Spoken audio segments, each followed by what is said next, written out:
I know you've been doing tons of work, tons of streams talking about what's going on in Ukraine. And my first natural question to you, what motivates you to put so much effort into covering this crisis? Well, I mean, to be honest, when I've been covering this crisis before it became a crisis. I have a what I call my day job, which is doing geopolitical analysis for a organization called Energy Intelligence Group, and I write for them, weekly and then monthly. I write columns, and so I've been tracking the crisis with Ukraine for some time now, and actually have been predicting this very war for it was inevitable. I mean, one only has to watch the United States and NATO, basically back Russia into a corner, and you realize that there's going to be a war. So I've been doing this for some time. What I haven't been doing are podcasts. It's just not my thing. I mean, I watch some podcasts. I enjoy watching experts, talk about issues. I never saw myself doing this, and I wrote a couple articles that I published back when I had a Twitter page, and people started reaching out saying, "Hey, I'd like to interview you on my podcast." I said, "Well, sure, why not? I mean, if you're going to take the time to write an article and publish the article, you have to show people courtesy when they want to ask you questions about that article. That otherwise, I mean, why do it?" And so I said, certainly, I'll do that. And I think my position was seen as being against the mainstream, and some people found that to be a breath of fresh air, I guess. I'd also like to believe that it was fairly accurate, fact-based, reasoned analysis. I don't claim to be to have perfect insight. In fact, I claim the exact opposite. I have absolutely imperfect insight into what actually is going on in Ukraine, just as we all do. We're thousands of miles away, looking at this, through the prism of other people who are on the ground. What I do bring to the equation is a background as a intelligence professional and as a military professional who has direct experience both in terms of understanding the Soviet/Russian art of war and having participated in the last large ground combat prior to this. So that is Operation Desert Storm. So I understand the logistics that are required, the intelligence support, operational concepts, strategic concepts, etc. So I view myself as a tool. I'm like a hammer, and people have a whole bunch of nails they want pounded in, so they keep calling me up to be the hammer to help them pound the nails. And so I do the podcast. It's exhausting. I'll be honest with you. There are days. I mean, it's not just exhausting. I earn my living writing, not speaking on podcasts.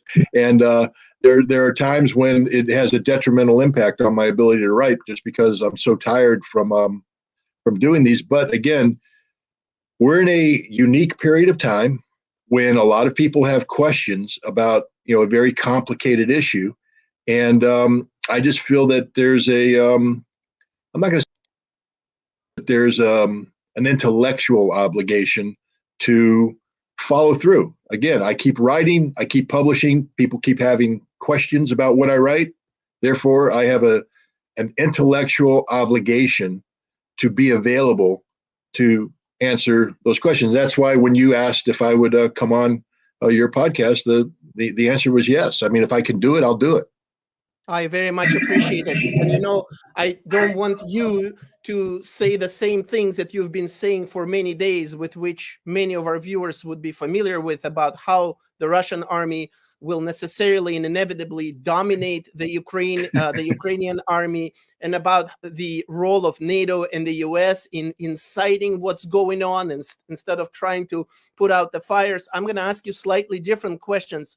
In one of your recent streams, you mentioned that one of the problems and one of the deeper reasons for this conflict or this long-standing animosity between the US and Russia is that Americans, quoting you, do not understand Russian history, Russian culture, and Russian soul. I can imagine that you could write a whole book about it, but briefly, what are some of the things that Americans don't understand about Russia and what they could really use understanding to make these things better?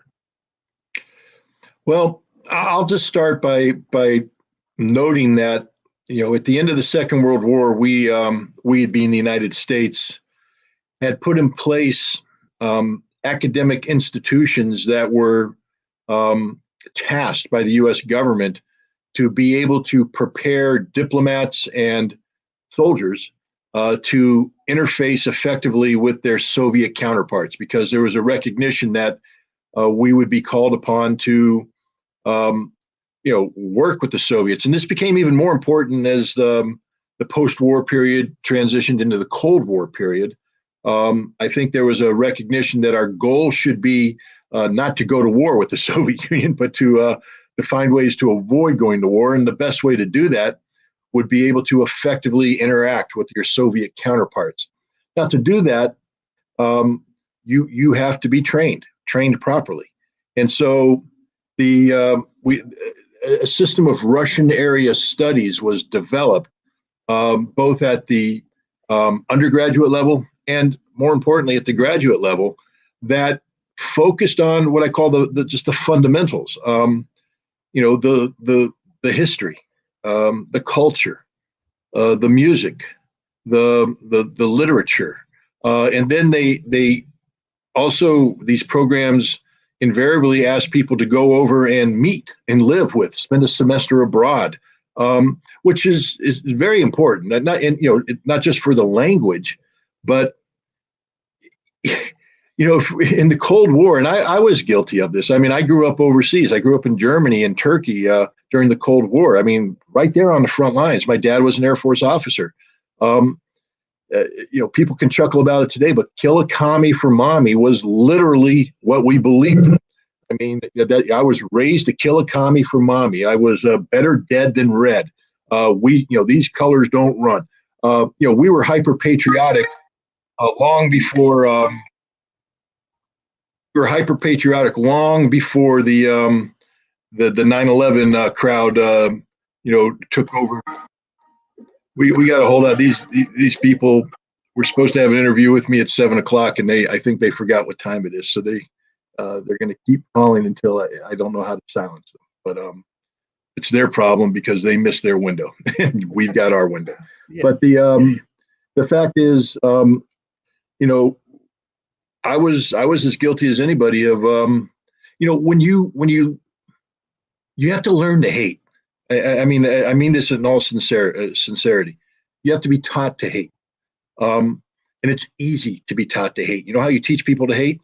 Mm-hmm. Through ignorance, because ignorance means that you don't know what's going on. Therefore, you're fearful of the unknown. And so, to hate the Soviet Union, all you do is you demonize them. You oversimplify them. You turn them into cartoon characters, Boris and Natasha, things of that nature, so that you don't view them as people. That's why it's so important that you have to travel overseas and meet the Russian people. Not because they're inherently superior to you, not because they're inferior to you, because they're human beings. You got to meet these people because you find out they're humans. You find out they actually, first of all, they put their pants on one leg at a time, just like you do. If they're guys, they like girls. I mean, that's sort of a unifying principle for especially military men. You sit there and you both go, "Wow, that's a good looking girl." Now, I know that sounds very sexist, and it is, and I don't want to overemphasize that, but what I'm trying to say is we're all humans. Guys are guys, whether you're a Russian guy or an American guy. Gals are gals, whether you're a Russian gal or an American gal. You like the same things. We find out that the only real barrier for us is the language. And if we can learn each other's language, we can work through that barrier, and we realize we're really the same people. We might have different governments, but the one thing we all agree on is that governments tend to be problematic. We're never happy with our government, and so and so we did that back in during that period of time, and that was the approach that I took. That was the approach that I took in trying to learn about Russia and the in the studies, and that's how we trained our officers. So you have this program designed to immerse people into the culture, and it's important. I did that when I was in college. I studied history. I focused on Russian history. I took the language. Unfortunately, I played football and I drank beer at the same time, so my language skills were never very, very good. But I studied the literature.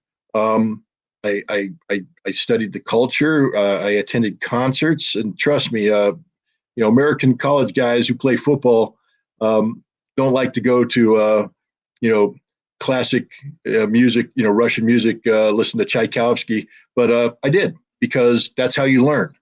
I did it with a focus, though. I wasn't trying to do this to learn to like the Russians. I still hated them. I wanted to kill them. It was the Cold War. I was joining the Marine Corps. My job was to close with and destroy the enemy through firepower maneuver. But I wanted to know my enemy. And then I had the opportunity to travel over there and live there for 2 years. And that changed everything. The fact is, they weren't my enemy. I mean, if ordered, I would have to do what I'd have to do. But these weren't people who I felt spent their every waking moment trying to hurt my country. These weren't people who were trying to hurt my family. They weren't trying to hurt me. They were trying to live their lives. And we were both living under the threat of imminent nuclear conflict that would kill us both equally. And we were working to eliminate these nuclear weapons. So that's how I approached it. And I ended up marrying a Georgian woman. We have family in Russia. We have family in Georgia. We're in contact. When I was over there, I made friends with I know we're not allowed to say that, but I've actually made friends with Russian people, and I'm still in contact with them today. I care about these people. I'm sure they care about me, and that's important. But when the Soviet Union collapsed, something happened, because during the times of the Soviet Union, we treated the Soviets as equals. They were our peers. Mm-hmm. But when the Soviet Union collapsed, Russia stopped being an equal, and we started treating Russia like a defeated nation, like a defeated people. They were our lessers now. They were no longer equals. We treated them as lessers. And something happens in the mindset of people who are preparing to deal with this. First thing is they started shutting down the old Russian area studies programs, shutting them down. And the new programs that emerged weren't so much about learning about the soul and the character and the linguistics it was learning how to exploit Russia. They were literally courses on how to bring democracy to Russia, how to bring capitalism to Russia, how to save Russia from being Russia. That's the wrong mindset. I mean, that might be a good mindset if your focus is, the economic exploitation of Russia. Maybe that's how you want to train yourself, but you will never know the Russian people by behaving that way. You will never know the Russian character, the Russian soul. You will have no insights into how they think, what they believe, how they feel. All you'll be doing is exploiting them, and in doing so, engendering them. I think I'm not going to say hatred, but engendering some hard feelings on the part of Russians towards what you're doing. And I think that's where we are today. We have a nation that stopped studying Russia, and we now have replaced it with a nation that seeks to manage Russia, as if Russia is our problem to manage. We managed Russia during the Yeltsin period poorly, but we did. I mean, people talk about stolen elections. The 1996 election in Russia was 100% stolen by the United States. We brag about it. Time magazine, front page cover, proclaiming how we bought the election. And then we've been resentful since late 1999, early 2000, when Vladimir Putin became president. We've been resentful of his, of his desire to make Russia a great nation again. There's nothing wrong with Russia being a great nation. It is a great nation. Doesn't mean it's the greatest nation. Doesn't mean it's better than America. Russians may believe so, but I mean, Americans, we don't have to sit there and say, oh, Russia is everything. No, Russia is Russia. That's the important thing. Russia is Russia. Nothing more, nothing less. But you need to respect that. You need to understand that, and you need to deal with that. And we don't. We continue to this day to try and manage Russia. We try to impose democracy on Russia, but it's not democracy. Democracy has grown from within. I mean, we should study our own history.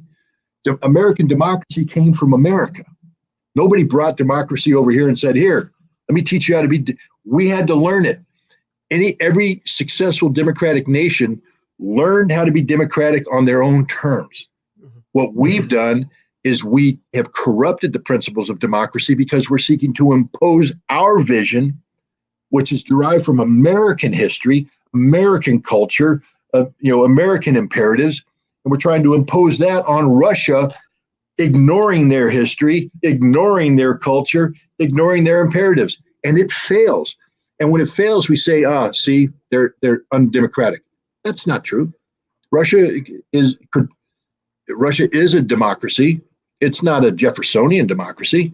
Could Russia improve as a democracy? Maybe. That's up to Russia. We don't get to say. We don't have a vote. It's none of our business. But I will tell you this, if we left Russia alone and let Russia sort out Russia's problems on its own, I have a funny feeling, based upon what I know of the Russian people, they'd do a pretty good job of it. They'd come up with something that worked. But we keep interfering. And in doing so, we keep cutting the legs out from underneath them. We're doing that economically now. I mean, how can you possibly say that you support the Russian people while imposing the most stringent economic sanctions imaginable on them? Sanctions that are designed to hurt the Russian people.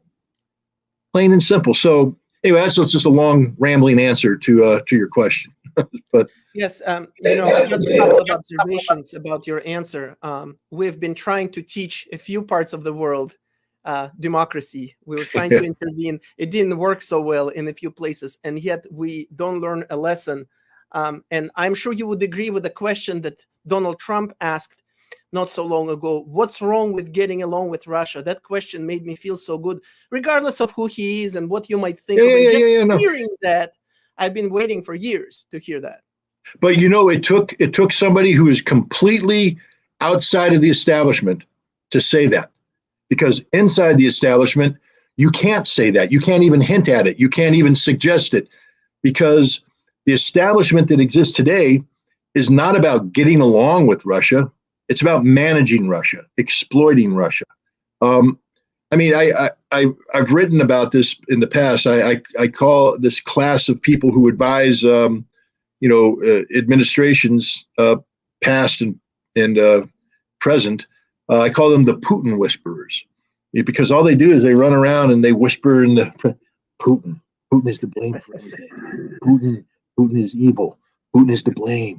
Putin is to blame. Putin is to blame. But the only thing they can do right about Putin is spell his name. They don't know anything about him. They grossly over-exaggerate. He was a lieutenant colonel in the KGB. The last time I checked the KGB's chain of command, lieutenant colonels, while respectable rank, are still pretty low on the totem pole. And he was doing a job in, Berlin, East Berlin. He wasn't managing, policy for the KGB. Now, later he did. I mean, later on, he became the head of the FSB and all that. But my point is, they talk about him as if he's a, Zen spy master, as opposed to saying that he's actually a very intelligent man, a very honorable man who, if you want to really look at Vladimir Putin, I don't think you look at Berlin. I think you look at St. Petersburg. I think you look at his time working for the mayor of St. Petersburg. Sobchak, and look at how he behaved there. Talk to former American diplomats who were in St. Petersburg, people who were Americans who were over there with non-governmental organizations who met with Putin at a time when everybody else was corrupt.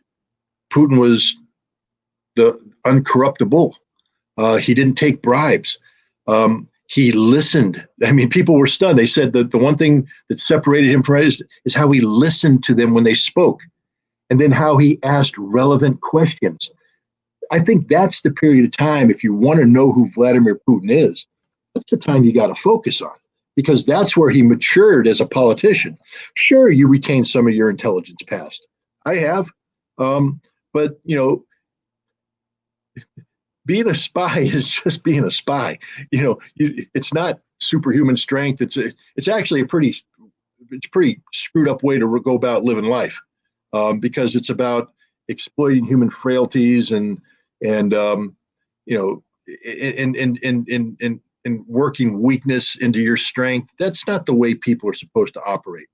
And so that's why I spend less time focused on, Vladimir Putin, the former KGB officer, and I spend more time focusing on Vladimir Putin, the honest politician in a sea of corruption. And I just wish people would do that. But instead, we have these Putin whisperers who have all written the same PhD, which said, Vladimir Putin, a study in authoritarian dictatorship. There it is. That's the paper they wrote, and that's it. Scott, what do you say to people, to those Putin whisperers who say, look, how can you call him this a democracy if Putin has been around for this many years, about 20 years, and he's still going to be in power until 2030 something? What do you say to them? Well, the first thing I say to them is, please go back and take a look at the 1990s in Russia. Please, before you talk to me about Vladimir Putin today, let's look at Russia post-Cold War, from 1992 to 1999, and Boris Yeltsin, our man, the guy we put there, the guy we sustained, and then talk to the average Russian about how much they hated that period. I'm not talking about the oligarchs who robbed Russia blind. I'm talking about the average Russian citizen, the retirees that saw their pensions go away, workers saw that they were working for nothing. The no economic opportunities. It was just a bad time for Russia. And so I say, okay, there's your baseline. So the first thing we have to say is Vladimir Putin's number one job wasn't to repair democracy. His number one job was to repair Russia, And he tried to do so. But how can you repair Russia when the entire time he was trying to implement new policies, he was being undermined by the United States, who was going in and using Russia's weakness to buy politicians, to try and rather than let Vladimir Putin and the Russian government fix Russia, to try and fix it for him, to say, you're not good enough. After his first 2 terms in office, the one thing that again, I have not talked to Vladimir Putin, so I can't sit here and say I know what he was thinking. But my assessment is he took a look at the situation. He said, if I step aside, the West is going to come in here and we're going to get Boris Yeltsin all over again. We're going to go back to the 1990s. We're not ready for genuine democracy right now. So that's why he did his cute little trick with Dmitry Medvedev. And what was the first thing the United States did when Medvedev became president? We didn't realize that Putin's smarter than we are when it comes to matters dealing with Russia. And we said, aha, we're going to have regime change, but we can't call it regime change. We'll call it a reset. We're going to say, this people just don't get the hint. We're going to call it the reset. We're going to go in there and we're going to woo Dmitry Medvedev. We're going to bring him over to our side, and we're going to make him push Putin out of the picture totally. That's called regime change. And our current president at the time was the vice president. He went to Moscow in March of 2011, and he spoke to the Russian opposition. Okay, so right off the bat, you have the American vice president speaking to the Russian opposition during a time when we have a policy called reset, which is really regime change. And he said, I don't believe Vladimir Putin should run for re-election because it would be bad for him and it'll be bad for Russia. So that's a threat against Putin and a threat against Russia made by the sitting vice president at a time when our policy regime changed. So Putin, of course, disregarded. He came back in. But they say, Russia's not a democracy. Really, what did he win the I think the election was in March of 2012. What was his percentage? Like 54%, I think. 52, 54%. Dictators don't win elections by 52 to 54%. They just don't. Dictators win elections by 98%. So to call this, to say that he wasn't a Democrat, come on, he was elected using democratic processes. Now, since then, he has cracked down on the political opposition because they have been infiltrated by Western intelligence services as part of this policy of regime change, also known as the failed reset. Even this last constitutional changes that Vladimir Putin made to extend his ability to stay in presidency, they were made so that Russia can have I think Putin is desperately searching for the right mix of power sharing, but in a way that doesn't open up Russia to be exploited by the West, where the West is still sitting there waiting to come in with their money to buy politicians to manage Russia. We still think it's our job to manage Russia. And Putin right now, I think, is fighting a two-front war. On the one hand, he is, I believe, literally, legitimately trying to get a Russian form of democracy up and running. But it's hard to do that when you have the West trying to undermine everything you do to impose their vision of democracy on Russia. So, is Vladimir Putin the perfect democratic leader? Absolutely not. Absolutely not. But the conditions in Russia aren't conducive to the perfect democratic leader. If the West would just let Russia be Russia, maybe they'd have produced a democratic system by now. But right now, Putin understands that left to their own devices, the West will seek to return Russia to the 1990s, to the era of Boris Yeltsin. And no Russian wants that. Maybe Navalny wants it, but nobody else wants it. Well, thank you for this incredible deep insight, and I'm sure the viewers cannot thank you enough for giving this unconventional analysis. That really helps us understand rather than demonize Putin and the whole system there. I want to switch gears and ask you a couple of pointed questions. Are you surprised that so many of the Americans, of the American public, after being lied to for 2 years by mainstream media about masks, about lockdowns, about vaccines, about mandates, they're perfectly happy to blindly buy the narrative about Russia's invasion in Ukraine, that Putin just woke up one day for no reason whatsoever, no basis whatsoever, or how they say, unprovoked and unjustified. He just went in. Are you surprised that so many people are buying it without checking it for themselves? No, I'm not. I'm not surprised at all. Again, we need to answer that question. We need to first talk about your average American. I'm not talking. Look, every time I say average American, I get immediate feedback from people who say, I'm not like that. Okay, you're not the average American then. I'm just talking about the average American who doesn't have a PhD in Russian area studies, who doesn't have a master's degree in Russian area studies, who doesn't even have a bachelor's degree in Russian area studies, who's never studied anything about Russia at all. That's the vast majority of Americans. And they don't want to study Russia. I mean, they're not intellectually curious about Russia. They don't have time to be intellectually curious. It's tough being an American.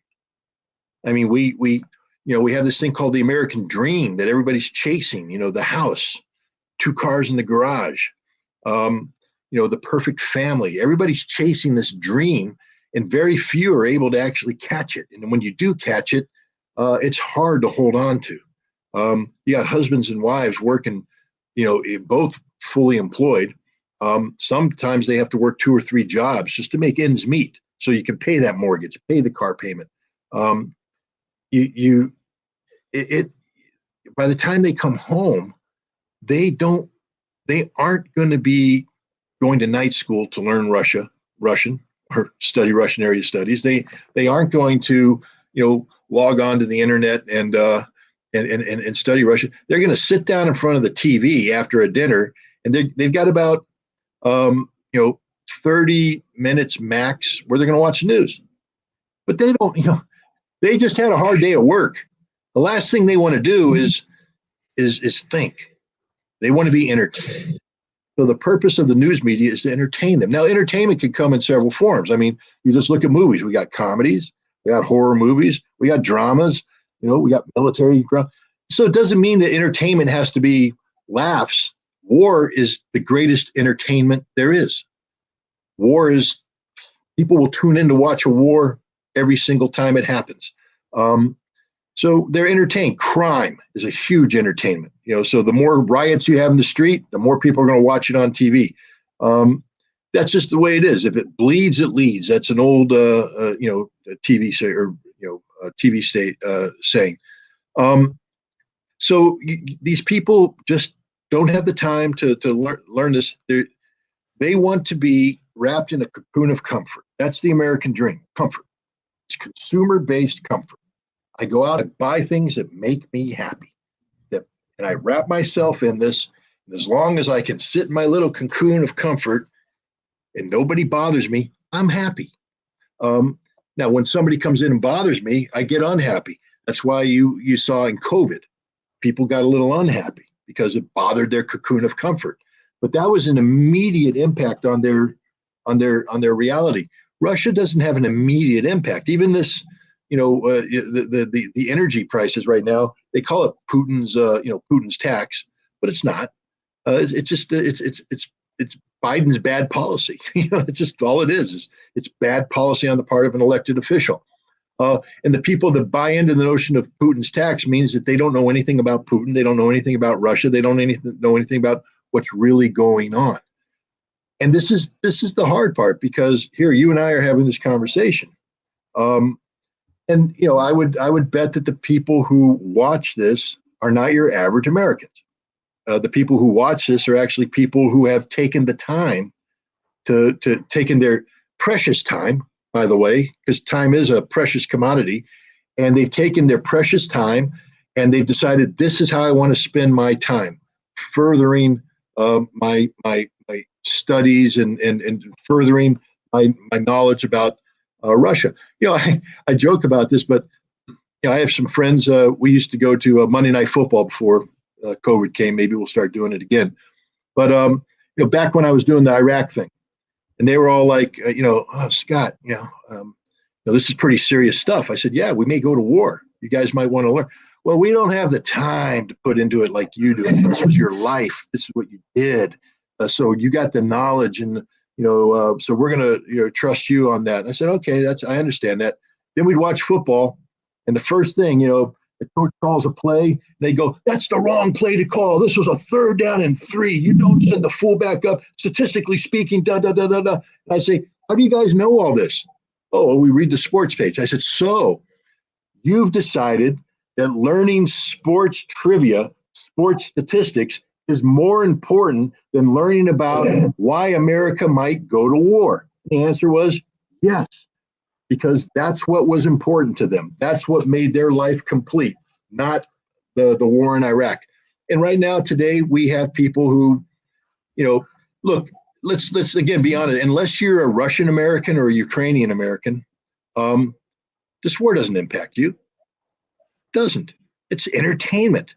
We want to turn it on. We want to see the sexy videos. We want to go, ooh, boom, the Russians fired another missile. Oh, boom, the Ukrainians destroyed a Russian tank. Oh, boom, a ship got sunk. Oh, boom, that's entertainment. We don't equate it to reality. We don't sit there and go, those are people suffering. I mean, look, people say, of course we do. No, you don't. Because if you did, then you'd get angry. If you got angry, you'd get involved. If you got involved, you get informed. And if you got informed, you'd realize the government's lying through their teeth about everything that's happening over there. And then you'd want to do something to try and change the policy. But instead, you just sit there and get entertained by this all. And that's what's happening. People are just getting entertained by the deaths of Ukrainians and the deaths of Russians. You know, it is quite frustrating that people rise up and protest about things of some importance, relatively low importance, over and over. And yet when it comes to things of huge importance, of global importance, you see no uprisings, no protests of any kind. It's a little bit disappointing, but I guess such is the world, or such is the culture that we live in. Let me ask you a few more questions before we talk about your book, last but not least. You mentioned sanctions earlier. So many Western and US corporations instantly and seemingly permanently pulled out of Russia. Every clothing brand, every furniture brand, McDonald's, Coca-Cola, you name it. Now, we live in a capitalistic society, and we're used to criticizing those corporations for only caring about the bottom line and about the corporate profits. These companies were not ordered by any government to pull out. Why did they all gang up on Russia and pull out immediately? Why? I don't think there's even one single company that said, you know what, we're going to put politics aside and we're going to stay in Russia. We're just going to focus on making money. Like, what is behind this? Well, I mean, and again, I have to say, I'm not sitting on the board of directors of any of these companies, so I don't have personal insight. But what I will point out is that in America today, we have a what's called the cancel culture. And so there's a knee-jerk reaction that if somebody's perceived about doing something that there's widespread agreement represents reprehensible behavior, that they need to be canceled, that we can have nothing to do with them. It's over. We see that in Hollywood a lot. You know, when an actor gets drunk and says some stuff, suddenly we're not watching his or her movies anymore. We cancel them out. In the case of Russia, we've been demonizing Vladimir Putin in Russia for a long time now. I mean, literally, he is a cartoon character that's been turned into, the world's most evil man. And we've done that with the Russian people too, because, think about it for a second. If Vladimir Putin's the most evil man in the world, and he's been there for 22 years, what's that say about the Russian people for allowing him to continue? They must be evil too. They must be bad people that we can't do business with. We have to cancel them. And so that's what's happening. And I believe that many of the decisions that are being made by these companies are business decisions, because as big as the market is in Russia, it's bigger over in the United States, it's bigger in Europe. And if they stayed in Russia, they could get canceled altogether in the United States and Europe. So this was a hard-nosed business decision, which is, we're not going to do the right thing, meaning that we're not going to stand up and say, hey, look, we've been over here working in Russia for 2 decades now. The Russian people are A-OK. This is a policy disagreement with, now you get to meet my other dog there, barking in the background. But it's a policy disagreement. But maybe we'll pause right now because of sanctions. But we plan on coming back because this is a good market. These are good people. These are good customers. This is what we want to do. But that's not the cancel culture. I think that's what's happening here. This is purely an extension of the cancel culture that has permeated everything in the United States lately. Now, to focus a little bit more on this Russophobia and hate for Russians, what is really behind this bipartisan warmongering? Let's go to war. Let's give more weapons. Let's fight Russia till the last Ukrainian soldier.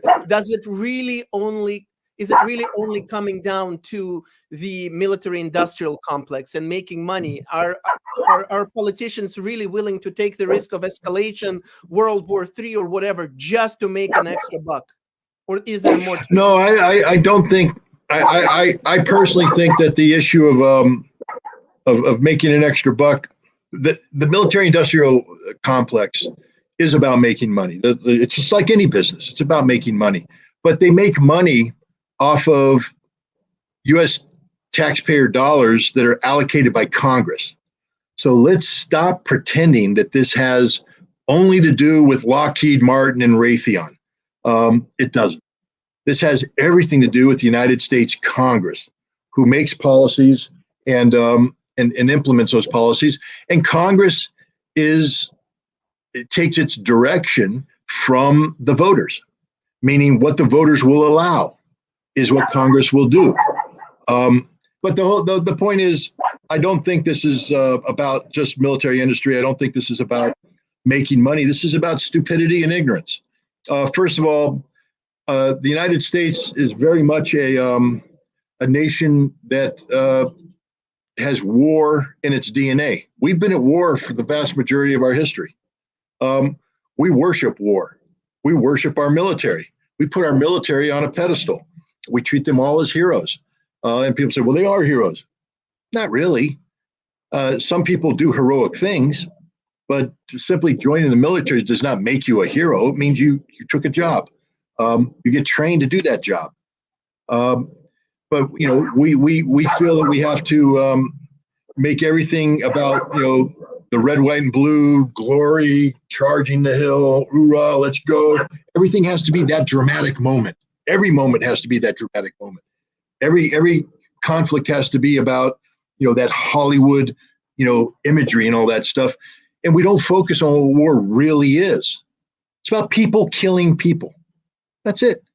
That's all war is about. It's about. So why are they all supporting this? Why do they all? Because they don't understand that. They only watch it on TV. They watch it in the movie theater. They think, if Saving Private Ryan wasn't just visually stimulating, but we had a button that you push so you could smell what guts smell like. I don't mean to be too crude here, or when they pass by the bodies, let's smell what a body smells like 3 days after sitting out in the sun. Oh, that's a nice smell. When the smell of war is something that the average American has no clue about. That's why they like it. You won't find a genuine combat veteran that'll sit there and tell you how wonderful war is. Fact is, at the end of the Second World War, almost every combat veteran wouldn't talk about it. They didn't glorify it. They thought it was horrible. They were ashamed. Many people who go through combat are ashamed of what they've done because it's about killing people. It's difficult. So the average American has no clue whatsoever. So they've bought into this romanticized notion of the glorious defense of Ukraine, not realizing that every time we send another $100 million over there, we're condemning 50, 60,000 Ukrainians to death. And again, death isn't glorious. It's not what they think it is. These bodies are being torn apart by artillery. They're having their lungs sucked out by thermobaric weapons. It's just, or they get gut shot and then they crawl into a corner and they spend the next 36 to 42 hours painfully bleeding out until they get sepsis and they die of a painful infection all by themselves. That's what war is, but we don't focus on that. We think it's glory. We think it's wonderful. We're providing these weapons to the brave Ukrainian defenders who are fighting the evil Russian invaders. We don't deal with the reality of it. If we did deal with the reality of it, I don't think too many Americans would ever support this. Would you agree, Scott, that if America wanted to make a deal today, they could have brought Russia to the table, give in to their demands, reasonable demands within reason? I believe you believe that their demands are unreasonable, and put an end to it in an instant. I don't know nowadays, to be honest, because I think we could have done that. I think that's something that could have happened early on in this conflict. But to be honest, I think Russia suffered too many dead, too many wounded, too many losses. Russia's in no mood to go. Russia has paid too heavy of a price now to give the Americans anything. The Americans don't get to come to the table now and try and negotiate a settlement that's beneficial to the United States. You missed that window of opportunity. I think right now Russia's in the business of seeing this difficult task through in a way that best benefits Russia. which means they're going to solve some of the very difficult problems that existed that the United States could have helped with before we, remember Lloyd Austin, the Secretary of Defense, our job is to make Russia pay a heavy price, to make Russia hurt, to kill Russians. I mean, that became the U.S. policy. So why would Russia ever want to sit down with Americans now? I wouldn't. If I were Russian, I wouldn't want to go anywhere near the United States, because you're the guys who wanted to. Remember how angry the United States, how we got here in America when the rumors came over about the Russians paying the Taliban for bounties, and how absolutely outraged. It was a false story. It never happened. But how outraged we were that the Russians would pay the Taliban to kill Americans. They wanted it to be true on the media. Yeah, they wanted it. They definitely wanted it to be true. But now, and again, when you parse it down, you say, well, why do you believe it? They came down to one incident that took place outside of Bagram Air Base where I think 2 or 3 Americans were killed. 2 or 3 Americans, that's a bad thing. But they're saying that was what they think was the Taliban killing Americans using Russian bounty money, but it turned out not to be true. 2 or 3 Americans, and we're outraged as a nation. We've implemented policies that are killing thousands of Russians. And we expect the Russians just to be okay with this? I don't think so. Politicians really need to think before they say things like, let's weaken Russia or let's bring Russia to its knees, like the British guy said. They really need to think long and hard before they say that. Scott, last but not least, I know your brand new book is coming up. Please tell us what inspired you to write it, what it is called, what it is about, and why everyone should read it, and show it to us. Well, there it is. That is the book. It's called Disarmament in the Time of Perestroika, Arms Control in the End of the Soviet Union. What inspired me to write this? Living the life as an inspector. I mean, I think, when you look, I'm 60 years old now. So when I look back in time, and look at the friends that I've acquired and accumulated over time, the period of time that I was a weapons inspector in the former Soviet Union was one of the best times of my life. It was one of the best jobs I ever had. It was an adventure. It was an adventure that I performed with my fellow Americans, but it's also an adventure that was done in concert with my Soviet counterparts. And it was an adventure that had consequences. I don't think people today understand what it was like to live in the 1980s under the threat of imminent nuclear annihilation, where we had these nuclear weapons. The Soviets had their SS-20 missiles, 3 warheads each, that threatened Europe with instant, annihilation. We responded by deploying ground-launched cruise missiles, the Glickums, and then the Pershing IIs.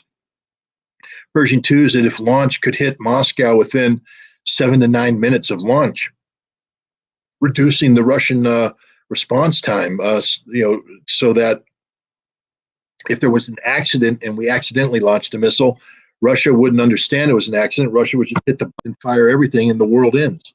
That was the reality of the 1980s. And Ronald Reagan and Mikhail Gorbachev were able to sit down and say, we need to bring this madness to an end. We need to get rid of these weapons. But they didn't just get rid of the weapons. How do you do it in a way that people have confidence that you got it done? Prior to that, arms control verification was done using satellites almost exclusively. But satellites weren't good enough. You couldn't ascertain to the degree necessary to have confidence that somebody wasn't cheating. So they needed the human element. They needed to put inspectors on the ground. And so what we were doing was, for the first time in history, inspectors were going on the ground in a reciprocal fashion. They had Soviet inspectors in the United States. We had American inspectors in the Soviet Union working in a cooperative fashion to get rid of these weapons. And what I was doing was putting in place a monitoring regime, a monitoring facility outside of a Soviet ICBM factory. They built intercontinental ballistic missiles. I mean, I write about it in the book, but the first three missiles that we inspected, we nicknamed Des Moines, Pittsburgh, and Chicago. Out of the theoretical cities they'd be aimed at. We can joke about it, but if you think about it, it's true. These missiles were produced so they could deliver a nuclear warhead to an American city. And we monitored the production, not because we were concerned about those missiles. We were making sure that those missiles, that they weren't covertly using that missile production capability to produce the prohibited SS-20 missile. But we put this system in place. We started from nothing. When we first arrived in June of 1988, there was just a field. There was nothing there. A year later, we had a housing area. We had a data collection center. We had, the cargo scan X-ray facility. We had, infrared measuring devices all installed. Much of that had to be installed in the winter of 1988, 1989, when the temperatures got down to like minus 50, minus 60 degrees. Some of the hardest conditions imaginable, and yet the Soviets and Americans worked together to put this thing in place and make it happen. It was an important time. I think the book captures this moment in history, but not just that. It captures the potential of two nations who were at each other's throats to overcome their differences and work cooperatively to eliminate a threat to everybody. And when we take a look at the situation today, what's the one thing everybody's afraid of? Nuclear war. Everybody's saying, will Russia use nukes? Will America use nukes? We're at a similar situation today that existed in the 1980s, where both sides are dangerously close to a nuclear threshold being crossed over that would bring end to human life as we know it. And people are, struggling. How do we get out of this? How do we get out of this? Well, we have a template. We know how to get out of this because we did it already. And this book is that template. This book captures exactly how we did it. And so I think it's an important read from that perspective too. It can provide hope because we show. I through the book I show how we did it, how we overcame the impossible to get this done. And also, we spent a lot of time talking about, getting to know the Russian soul and getting to know the Russian character. This book is about that. This book is about our interactions with the Russians in Votkinsk. It's also about how we were seeking to implement this arms control treaty during a time of great social upheaval, perestroika. When I arrived in the Soviet Union in June of 1988, what was going on TV at the time was the 19th All-Union Party Conference. Any student of Soviet history will know that's when Mikhail Gorbachev convened this extraordinary conference for the purpose of dethroning the Communist Party, dethroning the party of Lenin, dethroning the party of Stalin, and replacing it with a democracy where he would be president, not just general secretary, president. There would be a Senate-like body, the Supreme Soviet. There would be the Council of Deputies. There was an election in March of 1989, and I write about it in the book. I got to go watch the election take place, the first ever free election in the Soviet Union. It was democracy in action. And so I talk about, we lived there in Votkinsk. There was a newspaper called Leninsky Put, The Way of Lenin.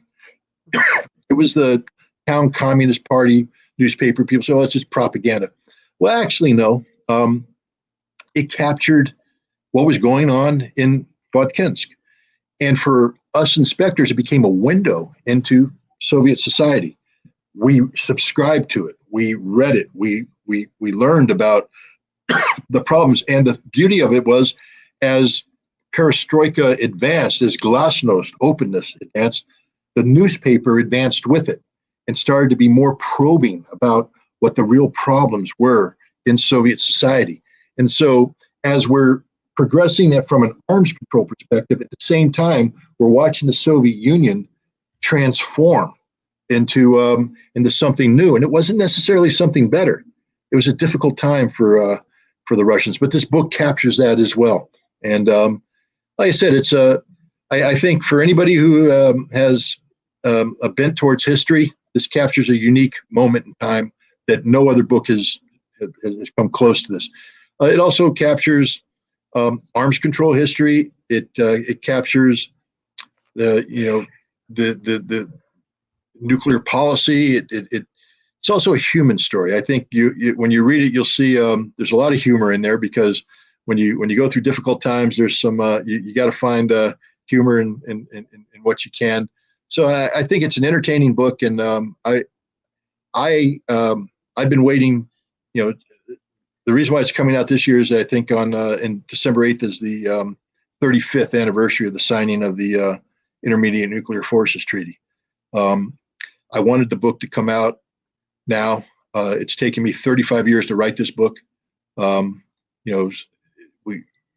couldn't write about it while the treaty was still alive, as we know that Donald Trump withdrew from the treaty in 2018 or 2019, I believe, August 2019. So there is no treaty anymore.